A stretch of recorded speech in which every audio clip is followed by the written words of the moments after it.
Welcome kayo guys sa YouTube channel natin. Sasagutin natin ang isa sa mga comment doon sa video natin. So ang sabi niya, Sir, ilan po ba dapat na poste ang sukat sa 5 meter kwadrado na bahay? At ano po ang size ng poste at bakal sa poste? Salamat po. So tinatanong niya kung ilang poste ang kailangan niya sa 5 meter by 5 meter na bahay. So 25 square meter yan.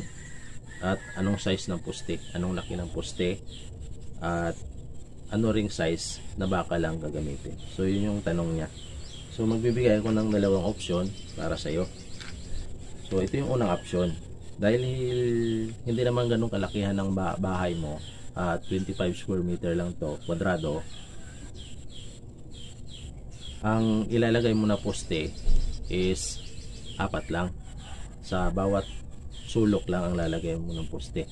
Hindi na tayo maglalagay sa gitna kasi masyadong malapit na yung agwat. Magiging 2.5 meter na lang ang agwat. Ang standard kasi na agwat ng mga poste para medyo makatipid ka is 3 meter. So yung 2.5 medyo malapit na masyado. So bawat sulok lang at 4 lang na poste yung kailangan mo dyan. Kung magkukwarto ka, iyabi-yabi mo na lang yung kwarto mo. So kung hatiin mo yan sa gitna para maging kwarto mo is 2.5 meter, doon ka magyabi sa pa-cross na hollow block mo. At ganoon din kung mag-CR ka, iyabi-yabi mo na lang o interlock. So ayan, 4 lang na poste ang kailangan mo. So nasagot natin yung unang tanong mo. Ngayon yung ikalawang tanong mo is anong size ng poste. So para sa akin, ang size lang ng poste na gagamitin mo, na gagawin mo is 20 cm by 20 cm. Okay, kwadrado na poste. Yan. 20 cm by 20 cm. Sapat na dyan para dyan sa laki ng bahay mo. So mga 8 inches dan, 8 inches by 8 inches ang laki ng poste mo. So ang bakal naman, anong size na bakal ang kailangan mo? 10 mm lang ang gamitin mo na bakal na main bar. Na main bar, yung main bar. At 4 lang na piraso rin na 10 mm ang gagamitin mo na main bar. Tapos yung stirrup nya is 9 mm na lang yung gagamitin mo. So ayan, yan ang sakto dyan na materials para dyan sa bahay mo, para sa mga poste mo. So bibigyan na lang kita ng idea kung ilan yung magagamit mo na bakal at ilang simento ang magagamit mo dyan para sa 4 na piraso na poste. So sa puting mo, sa puting ng mga poste mo, pag i-divide mo yung 6 meter kasi yung haba ng bakal mo na 10 mm. Pag i-divide mo yan sa 10, magiging 60 cm yung putol ng bawat bakal na gamitin mo sa puting mo. Kung i-divide mo naman siya sa 9 para medyo mas malaki-laki yung parilya mo, is 66.6 cm ang putol ng parilya mo. Ginagawa natin to para masakto natin yung putol ng bakal at wala tayong masayang na ritaso. So ganyan lang yung gagawin mo. So ilang bakal ang kailangan mo dito? So ang kailangan mong bakal na magagamit dito sa puting at saka sa poste, sa kulong, is 15 pieces na 10 mm. Okay? At yung stirrup mo na gagamitin is 14 pieces na 9 mm. So ayan, may idea ka na kung ilang bakal lang ang gamitin mo na 10 mm at 9 mm para sa poste mo. Ang size ng poste mo is 20 cm by 20 cm by 220 cm. So tulad ng nasabi ko, ang laki ng poste mo is 20 cm by 20 cm. At ang yung taas nito magmula sa puting, sa hukay mo, is 320 cm. So kung times natin yan, ang kalalabasan yan is 0.128 cubic meter. So meter na to, i-convert ko na sa meter.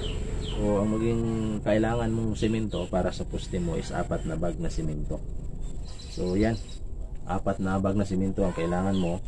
At ang mix ratio natin is isang simento, 2 kalahating buhangin at 5 kraba. So ayan. Yan yung timpla. Yan yung timpla ng simento mo. Isang simento, 2 kalahating buhangin at 5 kraba. So if halimbawa kung nagpaplano ka namang magpatayo ng o magpadagdag ng second floor balang araw, bibigyan kita ng idea. Ito yung maging pangalawang option mo. So kung halimbawa magpaplano ka, kasi marami rin tatanong na dati sa akin na nagpatayo sila ng bungalow house, tapos balang araw gusto na nilang gawing second floor, kaso nagka-problema sila doon sa bakal na ginamit nila sa poste at saka sa pundasyon. So if ever magpapasikong floor ka balang araw, ito yung suggest ko sa iyo. Gawin mong 12 mm na lang yung mga poste mo. Yung main bar niya gawin mong 12 mm. Di bali na yung footing mo 10 mm, basta yung main bar mo is 12 mm. So kailangan mo lang din na 4 na 12 mm na main bar, kaso lang maglalagay tayo sa gitna ng poste. Ibig sabihin sa pagitan is sa sulok isang poste, tapos sa gitna isang poste, at saka sa sulok ulit isang poste. So maglalagay tayo sa pagitan ng isa pang poste. So ang magiging agwat niyan is 2.5 meter. So 4 lang gagamitin mo na main bar. Huwag mo nang gawing 6 kasi malapit lang naman yung agwat ng poste mo. Tapos maglalagay ka sa gitna ng isa pang poste para doon sa magtutukod siya sa pag nagpa crossbeam ka na. Ganyan. Siyempre kailangan mo yan ng crossbeam pag nagpabiga ka at nagpaka slab ka. So ayan, pag binilang mo yung poste na kailangan mo sa 5 meter by 5 meter is 9 na piraso, isa sa gitna. Yan. Kasi pag binilang mo sa paikot is 8, tapos isa sa gitna 9.